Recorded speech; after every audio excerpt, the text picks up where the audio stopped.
Hello guys, welcome to our YouTube channel Bongo Bhorta. জয় বজরংবলী। শুভ বিজয়াটা তোমাদেরকে কালকেই জানিয়ে দিয়েছি, কিন্তু আবারও আজকে তোমাদের জানাচ্ছি শুভ বিজয়া। বড়দের প্রণাম আর ছোটদের আর সমবয়সীদের ভালোবাসা জানিয়ে ভিডিওটা শুরু করি চলো। তো আজ সকালবেলা ঘুম থেকে উঠেই দেখি অঝোরে বৃষ্টি হচ্ছে। তো এই বৃষ্টি দেখে আগেই মনে হলো যে না, ছাদটা আগে গিয়ে দেখে আসি। তো কালকেই আমাদের ছাদটা চিপিং করা হয়েছে আর আজকে এত বৃষ্টি হয়েছে। সত্যি ভগবান সত্যিই আছেন, মানে যেটা আমাদের হাতে করে জল দিতে হতো সেটা ভগবানই দিয়ে দিয়েছেন। যাই হোক, ঘুম থেকে উঠেই ফ্রেশ ট্রেশ হয়ে আগে ওপরে গেছিলাম ছাদ দেখতে, তারপরে চলে আসলাম এখন রান্নাঘরে।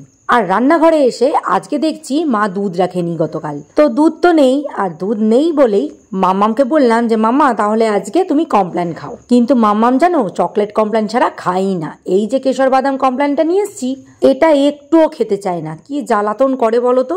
আর কমপ্ল্যানের মধ্যে সব থেকে ভালো খেতে কিন্তু কেশর কমপ্ল্যানটাই। আমার তো কেশর কমপ্ল্যানটাই ভীষণ ভালো লাগে খেতে, কিন্তু আমি কি খাবো নাকি বলো তো? ও তো খাবেই না। তো ওকে কত রঙ্গ তামাশা করে এখন খাওয়ানো হচ্ছে। নিজেই তারপরে আবার বললো কমপ্ল্যান খাবো এক শর্তে, যদি কমপ্ল্যানের মধ্যে একটু কর্নফ্লেক্স দিয়ে দাও।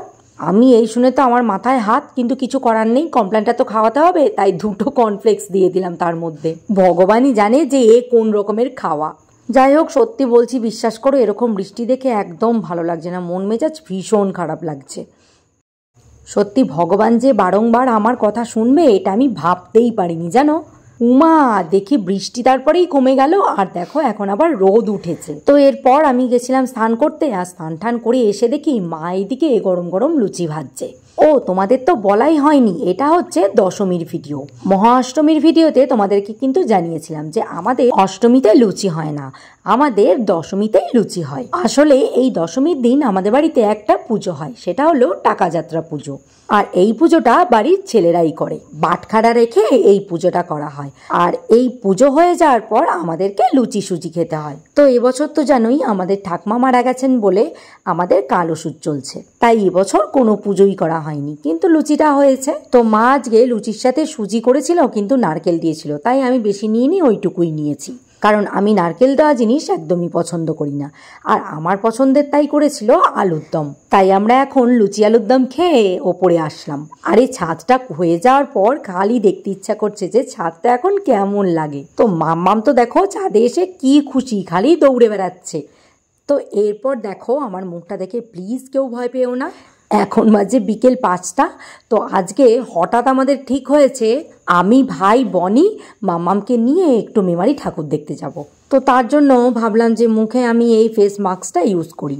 এটা একটা গুড ভাইবসের গোল্ড ফেসিয়াল মাস্ক, ভীষণ সুন্দর, দারুণ একটা গ্লো হয়। তো এরপরই বিনা মেঘে বজ্রপাত যাকে বলে, বলা নেই কমা নেই, মামামের পাপা এসে হাজির। আরে ভাই, আমি জানতামই না, আর আমাকে বলেও নি, হঠাৎ করে চলে এসেছে দেখো। তো এদিকে দেখো খুশিটা তো ডবল হয়ে গেল, স্বাভাবিক। তো আমাকে দেখো ঝটপট ঝটপট করে রেডি হয়েছি, কেমন লাগছে জানি না, একটু দেখে বলো। তো দেখো আমাদের 4 জনের দেখতে যাওয়ার কথা ছিল ঠাকুর, আর মামামের পাপা চলে এসেছে, আর এখন পুরো সোনায় সোহাগা। বাড়ির সামনে থেকেই একদম টোটো ধরেছি, এখন যাচ্ছি মেমারি ঠাকুর দেখতে। সারা পুজোটা একদম ম্যারম্যারে কেটেছে, সেটা তো তোমরা নিশ্চয়ই ভিডিওতে দেখেছো।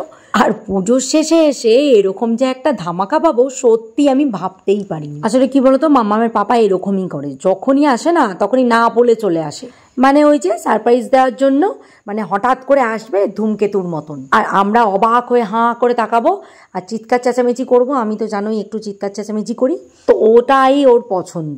তো যাই হোক, তো আজকে ভীষণ খুশি। তো এবার চলো আমাদের সাথে তোমরাও একটু ঠাকুর দেখে নাও।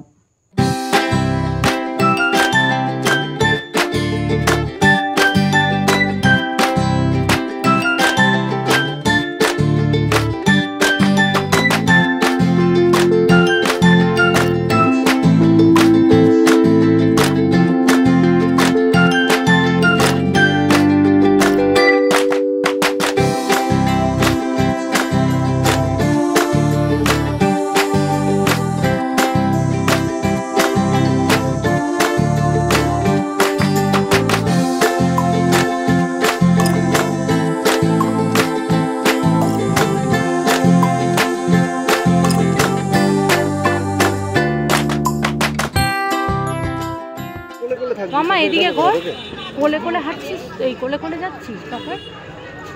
কোলে করে যাচ্ছিস না? কেমন লাগছে আবার বল। পাপা এসেছে, কেমন লাগছে?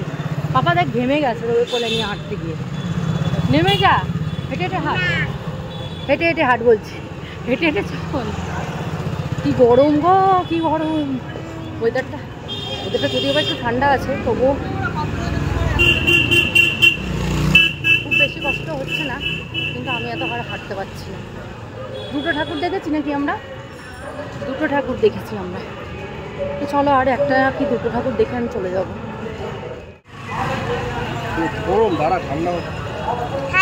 মামা তোর খেতে হবে না মোমো, ঠিক আছে? খেতে হবে না। ছবি তোলার সময় কিরকম করতে হবে?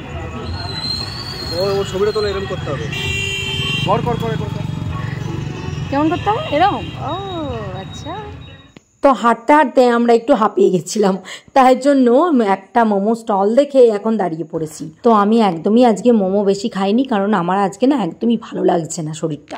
আসলে অনেকদিন হাঁটি না, তো অনেকদিন পর হেঁটেছি, তাই শরীরটা ঠিক ভালো লাগছে না। জানোই তো, কারণ আমার এত বড় একটা অপারেশন হয়েছে। আর এদিকে মামামের কাণ্ড দেখলে তো। এরপর যে দুটো মেন ঠাকুর দেখতে গেছিলাম, বড় বড় ঠাকুর, ওরে বাবা রে বাবা, কি লাইন! ওই দেখে আমার তো হয়ে গেছে। আমি বলছি বাবারে বাবা, আমি আর পারবো না, এবার চল বাড়ি। তো এখানেই ঠাকুর দেখাটা কমপ্লিট করলাম। আর আসার সময় মেমারির ফেমাস বিরিয়ানি আশীর্বাদ বিরিয়ানি থেকে সবার জন্য বিরিয়ানি নিয়ে একদম বাড়ির দিকে রওনা দিলাম। আর বাড়ি ফেরার সময় আমি আর বনি যে কি এমন গল্প করছিলাম মন দিয়ে, ভগবান জানে। ভাই সেটা আবার ভিডিও তুলে রেখেছে, পরে আবার আমাকে দেখাচ্ছে, সেটাই তোমাদের সাথে এখন শেয়ার করছি। যাই হোক, তারপরে টোটো ধরেই আবার চলে আসলাম বাড়ি। আর বাড়িতে এসে একটুখানি বসে রেস্ট নিলাম। আর ততক্ষণ মাকে বললাম তাড়াতাড়ি করে রেডি হও, চলো এবার একটু আমাদের পাড়া দুটোতে ঘুরে আসি। কারণ মা ঠাকুর দেখতেই বেরোয়নি, কারণ ওই যে ঠাকমা মারা গেছে, তো তাই মায়ের মনের মধ্যে একটা খুব কষ্ট যে 1 বছর আমি ঠাকুর দেখবো না। তো আমি বললাম তো চলো, তো এখন মা দুর্গা বছরে একবার আসেন, চলো একবার হলেও মা দুর্গার মুখটা দর্শন করো, না হলে ওই যে আমার ঠাকমা বুড়ি একদমই শান্তি পাবে না। তাই মাকে নিয়ে একটু চলে আসলাম আমাদের এই 2 পাড়ায়। প্রথম পাড়ায় তো গেলাম, দেখলে আজকে বিসর্জন হবে না, ওটা এর পরের দিন বিসর্জন হবে। আর এই নতুন পাড়াটায় আমাদের আজকেই বিসর্জন হবে। আর এখানে এসেই দেখি ঠাকুর উঠাচ্ছে সব গাড়িতে, এখন সবাই ঠাকুর বিসর্জনের জন্য যাবে। তো মাম্মা মেয়ে দেখে খুব বায়না শুরু করেছে যে আমিও ঠাকুর দেখবো, ঠাকুর কোথায় জলে ফেলে সেটাও আমি দেখব। ওর যে হাজারো প্রশ্ন, ওরে বাপরে বাপ, আমাদের পুরো মাথা পুরো টেরা করে দিয়েছে। তো ওর বাবা বলছে চলো তাহলে বিসর্জন মাকে দিয়েই তারপরে বাড়ি ফিরি। তাই এখন মায়ের প্রতিমাকে বিসর্জন দিতে যাচ্ছি। বলো দুর্গা মাই কি বলে, বলো।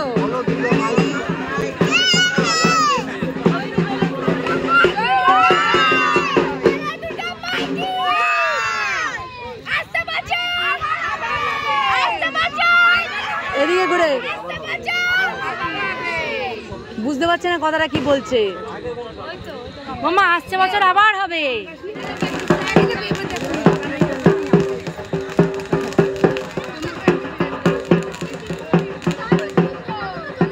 মেয়েরা যখন বাপের বাড়ি থেকে শ্বশুর বাড়ি যায়, যেমন মুখটা ভার হয়ে যায়, ঠিক তেমনই দেখো মা দুর্গার মুখটাও ভার হয়ে গেছে।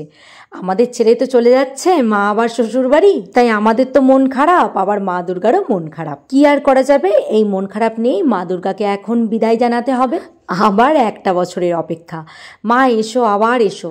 আর তুমি এখন ফিরে যাচ্ছ, আর আমাদেরকে এই আশীর্বাদটাই দিয়ে যাও, আমরা যেন সবাই খুব ভালো থাকি আর শান্তিতে থাকি। মা গো, তুমিও ভালো থেকো আর আমাদেরও ভালো রেখো।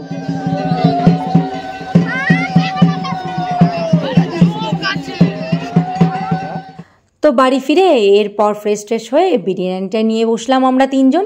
তো খেতে খেতে এখানেই ভিডিওটা আজকে শেষ করলাম। আর ভিডিওটা ভালো লাগলে লাইক কমেন্ট শেয়ার করে দিও, সাবস্ক্রাইব করতে ভুলো না কিন্তু।